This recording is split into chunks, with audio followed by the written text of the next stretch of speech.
Disasters reveal weaknesses that we do not see under normal circumstances. Of course, the natural reaction is to be stunned by the magnitude of the damage. But then we see the response. People in Japan, New York, and Chile remain calm after widespread damage from earthquakes and flooding. In New Orleans, after Katrina, thousands of people behaved very badly. But then they calmed down.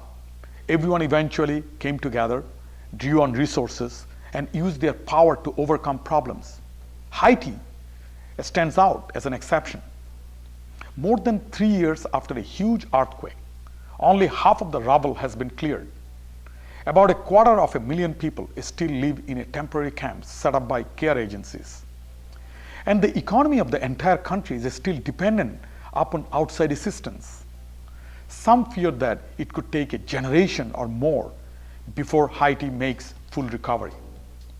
Elsewhere, the disasters are fading memory as economies roll back to full strength.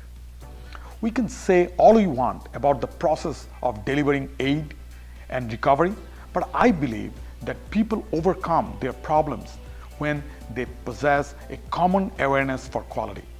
When people share this mindset, the quality mindset, economies flourish and prosper no matter what difficulties they face.